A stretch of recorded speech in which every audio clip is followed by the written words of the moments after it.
Hello there. This is Jake with Reverb. Now, my first car was a 1996 Mercury Villager. Drove that thing around for years. Basically drove it into the ground. But after a while, I got really sick of constantly having to repair everything and upgrade it. And I decided, I think it's time for something a little different. I think it's time to get something a little bit better. That's exactly what we're gonna be talking about today. Upgrades. There comes a time in every bass player's life when you want something a little bit better. Maybe something a little bit more reliable, maybe something that looks a little bit nicer, or something customizable that's truly your own. Now, a lot of times when people hear the word boutique, they think about higher end brands like Alembic or Federa, brands you're gonna need to trade your kidney and your firstborn to get a hold of.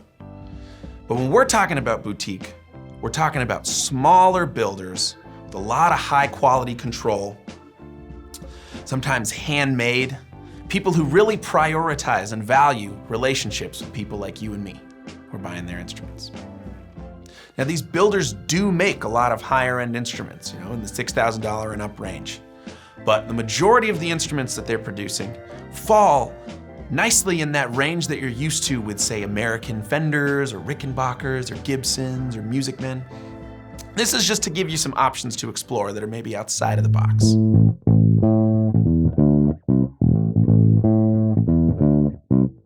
The first brand we're gonna feature today is Sandberg. What we have here is a California VM4.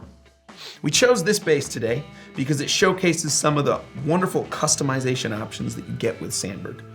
We've got their humbucker here with a PJ pickup configuration and active electronics. But traditionally, when we think about relict instruments, we think about it purely in the cosmetic sense.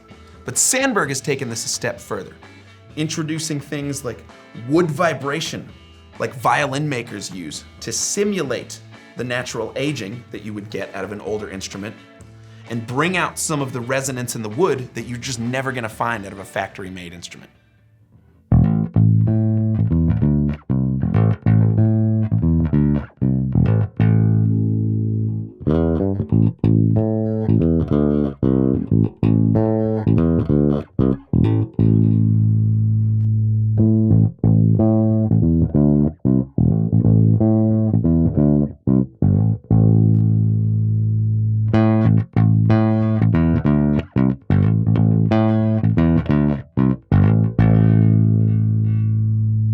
In addition to this more classic kind of P or J style that you see here with this bass, Sandberg offers a ton of different neck and body options that can appeal to just about any player.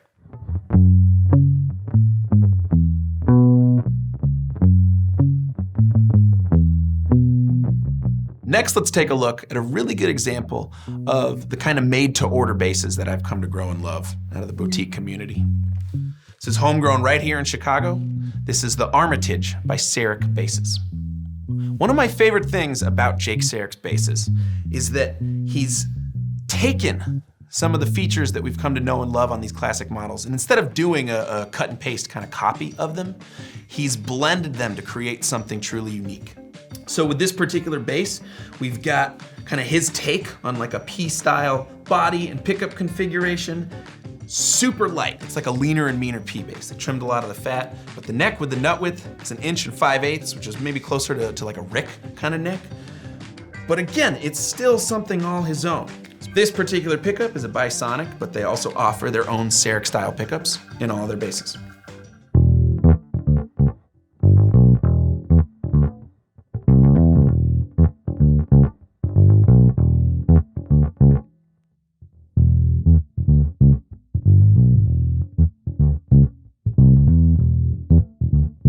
This thing's got flat wounds. I love me some flat wounds. So let's actually listen to this with a pick.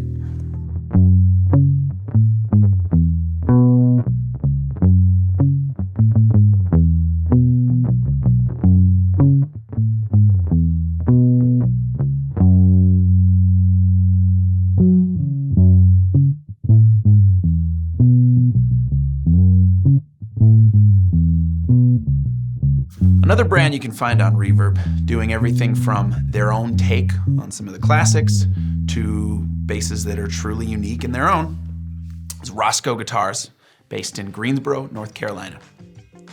Now the one we've got today is a part of their LG Standard Plus series. And these basses are really, really versatile. They can fit really well in a lot of different styles. I kind of like to think of them like if you're a chops player, you know, if you do a lot of fast funk or any kind of fusion or something like that, some R&B gospel stuff, this might be something really worth considering.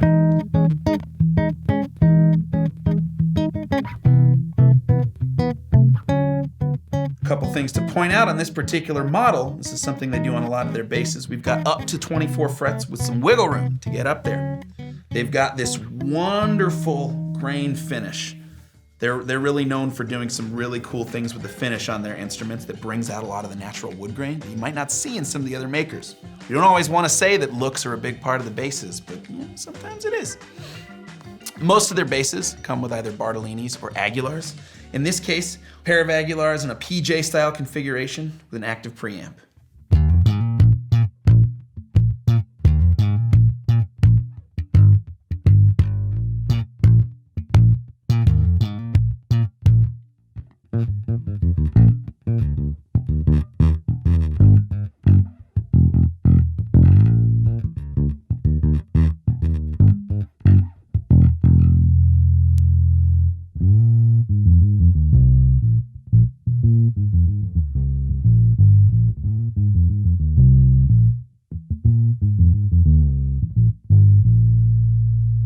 If you're looking for an instrument that packs a ton of playability, versatility, durability, and style into one package, Mayones has you covered.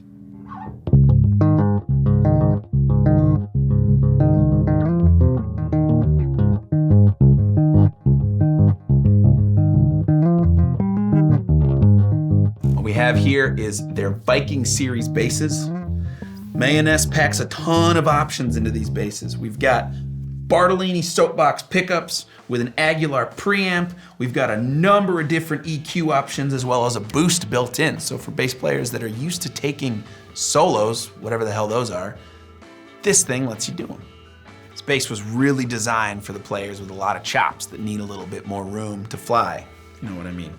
It's got a full 24 frets of range with some wiggle room to get you up there, and this unbelievable wood grain finish. I mean, more than most makers, Mayones is really known for doing some absolutely stunning work with their wood grain finishes, bringing out a lot of that natural quality in an eye-popping way without being too over-the-top flashy. Let's hear the passive pickups with nothing changed about the EQ.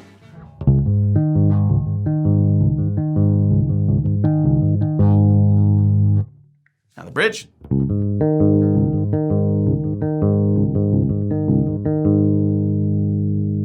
All right, let's kick it off. Fire it up, as the kids are saying.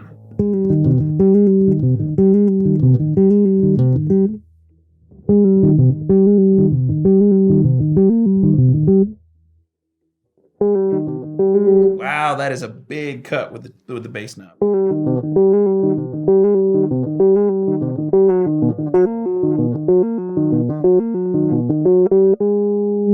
All right, lastly, let's take a trip on down to Florida for something completely different. What we have here is a completely aluminum bass, both neck and body, made by the folks at Electrical Guitar Company. Our buddy Ron over at Bongripper lent us this bass.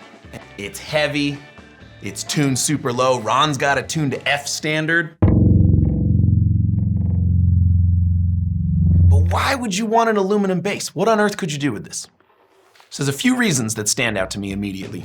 The first being that there's basically no setup required ever for these aluminum basses.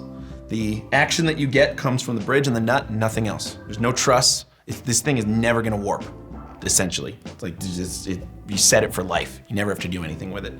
Number two is if you like heavier gauge strings, or you're a big fan of tuning down a half step, a whole step, a third, almost an octave.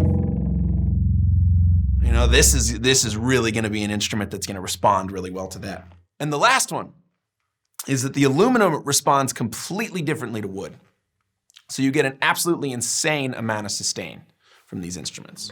You can play a note, and it'll just keep ringing and ringing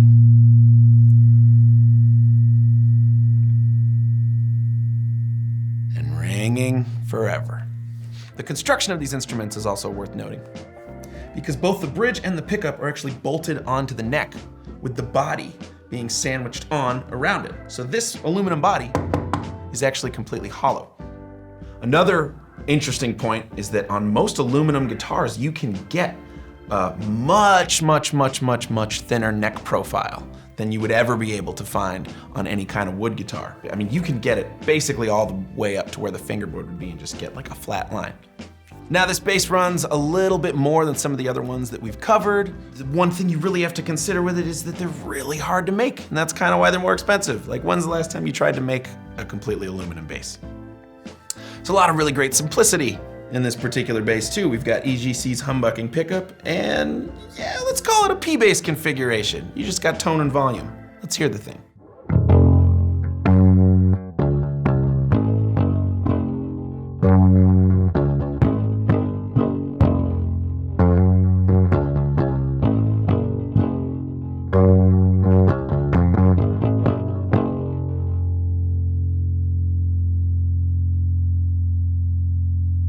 But can it swing?